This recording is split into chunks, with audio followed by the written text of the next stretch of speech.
प्रिय विद्यार्थियों, स्वागत है आपका अपनी एपीएस ऑनलाइन क्लासेस में। आज हम कोशिका झिल्ली के बारे में पढ़ेंगे।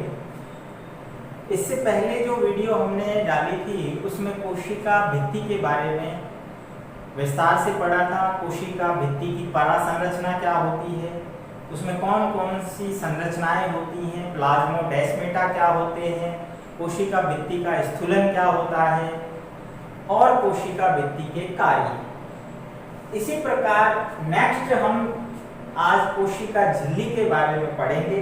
तो कोशिका झिल्ली सबसे पहले तो हमें पता होना चाहिए कि इसकी स्थिति क्या है। तो जब हम स्थिति की बात करते हैं तो कहाँ होती है कोशिका झिल्ली? कोशिका झिल्ली वास्तव में कोशिका के बाहर की तरफ जीव द्रव को परिबद्ध किए रहती है। कोशिका भित्ति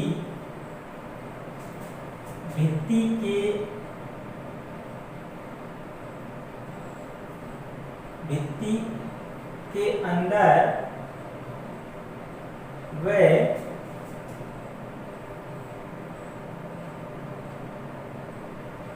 जीव द्रव्य को परिबद्ध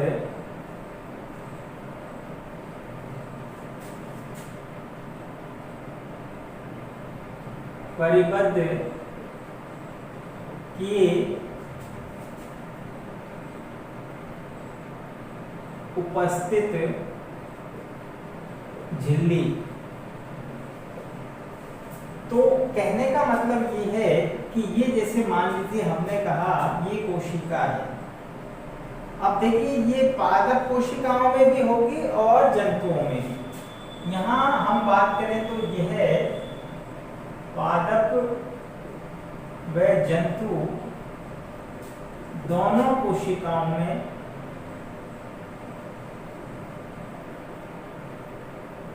में उपस्थित। तो सबसे पहली बात तो ये ध्यान रखने की है कि कोशिका झिल्ली आखिर है कहाँ। तो कोशिका झिल्ली अगर हम पादप कोशिका की बात करें तो बाहर की तरफ क्या होगा, कोशिका भित्ति होगी। ठीक है, ये जैसे कोशिका भित्ति है और कोशिका भित्ति के ये अंदर की तरफ ये जो ब्लैक रंग से दिखाई है ये क्या है, कोशिका झिल्ली। यहाँ मान लीजिए केंद्रक है और यहाँ कोशिका के अन्य जो है कोशिकांग हो गए। ठीक है, तो ये जो है बाहर की तरफ जो हमने बनाई है ये तो हो गई सेल वॉल और जो अंदर की तरफ है वो है सेल मेम्ब्रेन, कोशिका झिल्ली, जिसको हम प्लाज्मा झिल्ली भी कहते हैं। नेक्स्ट अगर हम बात करें तो प्रकृति की अगर हम बात करें तो यह अर्धपारगम्य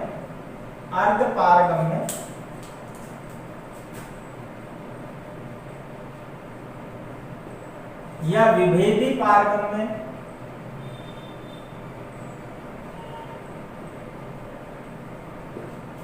या इसको चयनात्मक पारगम्य कहते हैं। ध्यान रखना, कोशिका भित्ति पूर्ण पारगम्य थी और मृत थी, जबकि ये जो है जीवित होती है, जीवित है, लाइव है। चयनात्मक पारगम्य, विभेदी पारगम्य या अर्ध पारगम्य। इसका अर्थ ये होता है कि कोई भी पदार्थ कोशिका झिल्ली से आर पार यदि जाता है तो उसको कोशिका भित्ति चयन करके ही, यानी चयनात्मक क्यों कहा है, चयन करके ही कौन सा पदार्थ अंदर जाएगा, कौन सा कोशिका से बाहर जाएगा, ये निर्धारण किया जाता है। ऐसा नहीं है हर किसी के लिए एंट्री है। तो ये विभेदन करती है, यानी उसमें डिफरेंशिएट करती है, उसके बाद ही जाने देती है। अर्ध पारगम्य का मतलब है सभी चीजों को अपने अंदर से पूरी तरह से पारगम्य नहीं। तो ये इसकी प्रकृति की बात हुई। इसके बाद अगर हम बात करें तो कोशिका जो झिल्ली है उसको प्लाज्मा झिल्ली भी कहते हैं। प्लाज्मा झिल्ली यह प्रोटीन व वसा से बनी होती है।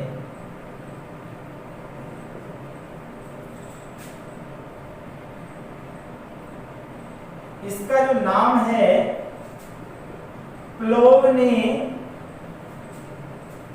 जीव द्रव्य कला, जबकि सी क्रेमर व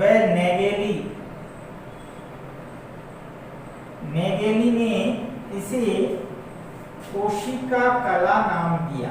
कोशिका कला। तो ये कुछ फैक्ट्स हैं जो ध्यान रखने हैं हमें।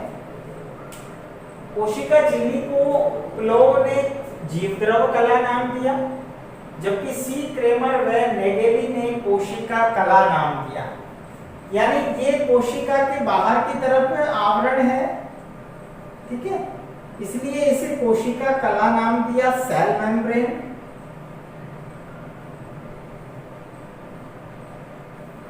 जबकि जीव द्रव को चारों ओर से परिबद्ध किए हुए हैं, इसलिए इसे जीव द्रव कला यानी जिसको हम कहते हैं प्लाज्मा मेम्ब्रेन। Plasma membrane. तो दो नाम जो दिए हैं वो किस आधार पर दिए हैं कि बाहर से ये जीवद्रव को परिबद्ध किए, इसलिए जीवद्रव कला नाम दिया प्लोव ने, जबकि सी क्रेमर नेगेली ने कोशिका कला नाम दिया। ठीक है, जीवद्रव झिल्ली भी कह देते हैं। तो ये कोशिका के बाहर की तरफ जीवद्रव को परिबद्ध किए हैं, जबकि कोशिका भित्ति के अंदर, यदि पादप कोशिका की बात करें, ध्यान रखना, पादप कोशिका में ये कोशिका भित्ति के नीचे होती है, जबकि जंतु कोशिका में तो कोशिका भित्ति होती ही नहीं है, तो वहां पर ये जीवद्रव को परिबद्ध किए रहती है। चयनात्मक पारगम में, अर्ध पारगम में, विभेदित पारगम में प्रकृति की, और जीवित ये जो है होती है, जबकि जो कोशिका भित्ति है हमने कहा वो डेड प्रकार से यानी मृत हो जाती है। इसके बाद हम बात करें तो कोशिका जो झिल्ली है वो मुख्य रूप से दो चीजों से मिलकर बनी है, प्रोटीन और वसा से। अगला जो हमारा टॉपिक होगा वो होगा कि कोशिका भित्ति की संरचना की अगर हम बात करें तो उसके बहुत सारे मॉडल दिए गए हैं। तो यहाँ पर हम 3 मॉडलों के बारे में पढ़ेंगे, जिसमें सबसे पहला मॉडल होगा वो सैंडविच मॉडल होगा, जबकि दूसरा मॉडल जो है वो जो है इकाई कला मॉडल होगा रॉबर्टसन द्वारा। तीसरा मॉडल जो है सिंगर और निकलसन द्वारा दिया गया, जो कि तरल मौजेक मॉडल, जो कि सर्वमान्य मॉडल होगा। तो हम बात करते हैं कोशिका झिल्ली की संरचना किस प्रकार बनी हुई है। तो अगला टॉपिक है हमारा कोशिका झिल्ली की संरचना। कोशिका झिल्ली की संरचना। तो जैसा अभी हमने बताया कि कोशिका झिल्ली है वो दो चीजों से मिलकर बनी है, एक तो प्रोटीन और दूसरा वसा। प्रोटीन व वसा से बनी होती है, जिसे फास्फोलिपिड भी कहते हैं, फास्फोलिपिड। फास्फोलिपिड। और यानी अब बात आती है कि कोशिका झिल्ली जो है उसकी संरचना को मॉडल के द्वारा बताया गया है। तो मॉडल की जब हम बात करते हैं तो हमारे पास 3 अलग अलग मॉडल हैं। तो बात करते हैं कोशिका झिल्ली की संरचना के मॉडल। कोशिका झिल्ली की संरचना के मॉडल। कोशिका झिल्ली की संरचना के मॉडल। तो कोशिका झिल्ली की संरचना में मुख्य रूप से पहला जो मॉडल आता है वो आता है sandwich model. Sandwich model. Sandwich model जो है उसमें कोशिका झिल्ली की संरचना को सैंडविच के समान बताया है। जिसे डॉवसन व डैनियल आई ने सबसे पहले इसे डॉवसन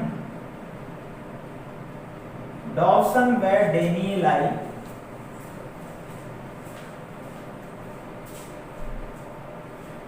डॉवसन व डैनियली लगभग 1938 में दिया। ध्यान रखना सैंडविच मॉडल जो है वो डॉवसन व डैनियल आई ने दिया था लगभग 1938 में। इन्होंने क्या बताया कि कोशिका झिल्ली जो है, कोशिका झिल्ली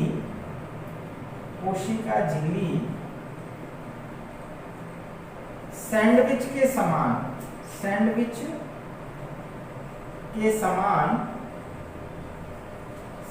होती है, जिसमें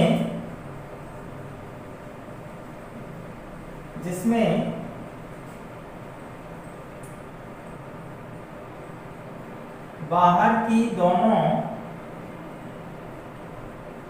परतें प्रोटीन की बनी, जबकि अंदर फास्फोलिपिड की द्विपरत पाई जाती है। यानी अपन इसको इस प्रकार समझते हैं, देखिए ये जैसे कोशिका है और ये कोशिका झिल्ली है। तो कोशिका झिल्ली की अगर हम बात करें तो यहां पर आप देखिए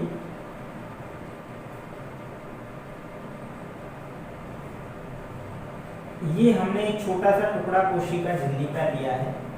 इसमें आप देखिए सैंडविच क्या होता है, पहले हमें ये समझना होगा ये नाम सैंडविच आखिर क्यों दिया है डॉवसन और डैनियल आई। डॉवसन और डैनियल आई ये कहते हैं कि कोशिका झिल्ली की जो संरचना है वो सैंडविच मॉडल के समान है। तो सैंडविच क्या होती है, आपने खाया होगा। सैंडविच वास्तव में क्या है, दो डबल रोटी यानी ब्रेड के जो स्लाइस होते हैं उनके बीच में मसाला या आप कोई भी जो है वेजिटेबल्स को स्लाइस को बीच में रखते हैं, दैट इज सैंडविच। यानी यूं कहें कि ये हमने एक ब्रेड का स्लाइस है, ठीक है। इसी प्रकार हमने यहाँ पर ये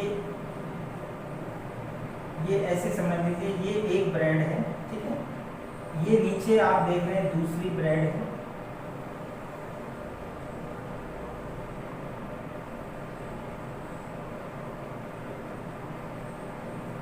तो ये दो ब्रेड है और इनके बीच में आप देख रहे हैं यहां पर हमने कोई मसाला या जो है, ठीक है, कुछ भरा हुआ है। बात समझ में आई। तो ये ब्रेड पीस, ये भी ब्रेड पीस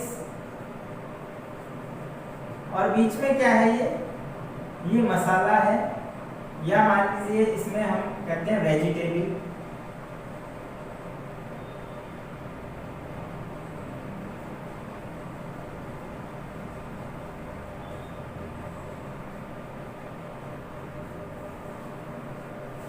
तो अब आप इसको समझ लीजिए, ये एक ब्रेड स्लाइस है, ये दूसरा ब्रेड स्लाइस, दोनों के बीच में मसाला भरा हुआ है, दैट इज सैंडविच। ये क्या हुआ, ये सैंडविच, इसको हम बोलेंगे सैंडविच। अब कोशिका झिल्ली की बनावट भी कुछ ऐसी है। अब आ जाइए कोशिका भित्ति पर, देखिए कोशिका झिल्ली पर, सॉरी कोशिका झिल्ली। तो कोशिका झिल्ली पर हम बात करें तो देखिए ये एक जो है परत हो गई, ठीक है, ये दूसरी परत हो गई और बीच में ये बराबर बनावट की है, ध्यान रखना। यहां पर आप देख रहे हैं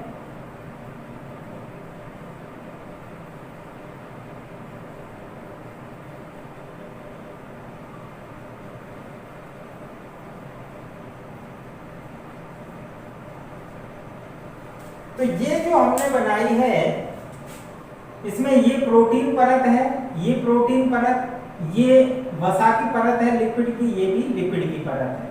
तो हम ये कह सकते हैं ये तो द्विपरत होगी, द्विपरत किसकी है, लिपिड की, जबकि ये क्या है, प्रोटीन परत है और ये भी प्रोटीन परत है।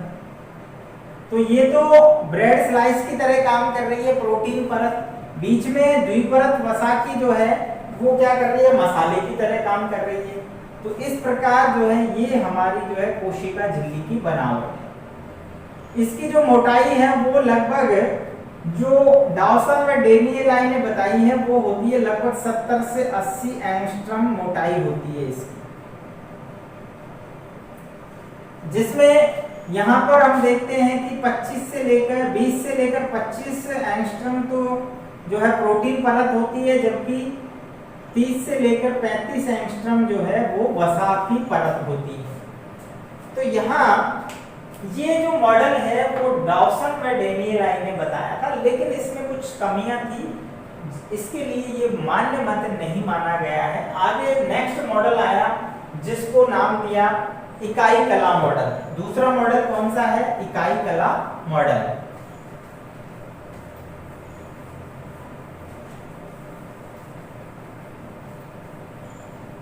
दूसरा मॉडल क्या था,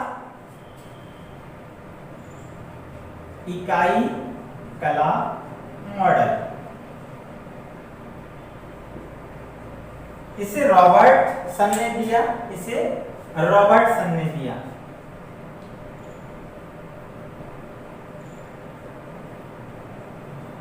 रॉबर्टसन ने दिया लगभग 1958 में, जबकि ये किसने दिया था, डाउसन व डेनियली। ये क्वेश्चंस पूछे जाते हैं हमसे, तो ये आपको जरूर ध्यान रखने हैं कि कौन सा मॉडल किसने दिया, ठीक है, क्योंकि डिटेल से हम केवल तीसरा मॉडल जो है उसी को पढ़ेंगे, जो कि तरल मौजिक मॉडल होगा, जिसे सिंगर और निकलसन के द्वारा दिया जाएगा। तो इकाई कला मॉडल जो है इसको यूनिट मेम्ब्रेन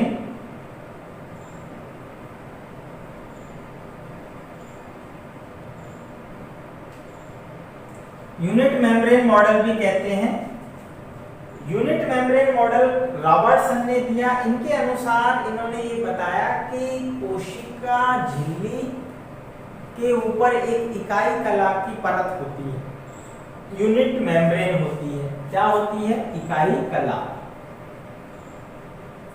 जो कि लिपिड, प्रोटीन और लिपिड की बनी होती है, ठीक है। इसके अलावा अन्य कोशिकांग जो होते हैं, अन्य कोशिकांग जैसे हम कहते हैं लाइसोसोम है, अंतःप्रदव जालिका है, गोल्जी काय है, माइटोकॉन्ड्रिया है, हरित लवक है, ये सभी कोशिकांग जो है उन सभी पर या तो दोहरी कोशिका इकाई कला होती है या सिंगल परत की इकाई कला होती है। जैसे हम जानते हैं केंद्रक जो है उस पर दोहरी इकाई कला होती है, माइटोकॉन्ड्रिया पर भी दोहरी इकाई कला होती है, यूनिट मेम्ब्रेन, और हरित लवक पर भी दोहरी इकाई कला होती है। तो ये जो इकाई कला है इसी को यूनिट मेम्ब्रेन यानी नाम दिया रॉबर्टसन ने। और ये कोशिका के बाहर की तरफ भी जो कोशिका झिल्ली है वो भी इसी प्रकार से इकाई कला से बनी है। तो इसमें भी इन्होंने कहा कि बाहर की तरफ जो है प्रोटीन परत होती है, ये प्रोटीन परत है, ठीक है, जबकि अंदर की ओर जो है क्या होती है, द्विपरत होती है, लिपिड की द्विपरत होती है। तो आप देख रहे हैं ये जो है ये बाहर की तरफ प्रोटीन परत, ये भी प्रोटीन परत, और बीच में हम बात करें तो ये जो है लिपिड की परत हो गई और दोहरी लिपिड परत है। इसमें खास बात ध्यान रखना है, जो वसा के अणु होते हैं उनमें दो भाग होते हैं, एक सिर भाग होता है और एक पूंछ होती है। सिर जो होता है वो जल में घुलनशील होता है, जबकि पूंछ जो है वो जल में घुलनशील नहीं होती, वो जल विरागी होती है, जबकि ये जल से जल रागी यानी जल में स्नेही होता है, ये जल का विरोध करती है। और बीच में जो है आप देख रहे हैं ये जो भाग है यहाँ से पानी या जो है वो आर पार नहीं जा सकता, इसीलिए ये मॉडल भी जो है मान्य नहीं होगा, क्योंकि इसको पूरी तरह से फंक्शन को नहीं बता पाए रॉबर्टसन। तो यहाँ आप देख सकते हैं ये हमने इकाई कला मॉडल बनाया, तो इसमें ये तो क्या होगी द्विपरत, किसकी है ये लिपिड की द्विपरत है, लिपिड की द्विपरत, और ये क्या है प्रोटीन परत है, प्रोटीन परत, ये भी प्रोटीन परत है। तो ये जो है कौन सा मॉडल हो गया, इकाई कला मॉडल। तो इस प्रकार हमने देखा कि जो कोशिका झिल्ली है वो प्रोटीन और वसा से बनी है, और उसकी संरचना के जो मॉडल है वो दो मॉडल हमने पढ़े हैं, सैंडविच मॉडल जिसे डॉवसन व डेनियलाइन ने 1938 में दिया, इकाई कला मॉडल दूसरा रॉबर्टसन ने दिया 1958 में। सैंडविच मॉडल सैंडविच के समान होता है, दोनों तरफ जिस प्रकार ब्रेड के पीस होते हैं उसी तरह प्रोटीन परत होती है, और बीच में जो मसाला होता है उसकी जगह क्या भरा होता है, द्विलिपिड परत होती है। इकाई कला मॉडल ये कहता है कि प्रत्येक कोशिका या कोशिकांग के बाहर एक यूनिट मेम्ब्रेन होती है इकाई कला, जो कि प्रोटीन और वसा की बनी है। इसके बाद हम नेक्स्ट वीडियो के अंदर तीसरा मॉडल लेंगे जिसे सिंगर और निकलसन ने दिया था, जो कि तरल मौजिक मॉडल होता है, जो सर्वमान्य मॉडल है, क्योंकि उस मॉडल में इन दोनों मॉडल की जो कमियां हैं वो भी पूरी तरह से दूर कर दी गई, इसलिए वो सर्वमान्य मॉडल कहलाता है। उसे हम नेक्स्ट वीडियो में लेंगे। तो आज के वीडियो में इतना ही।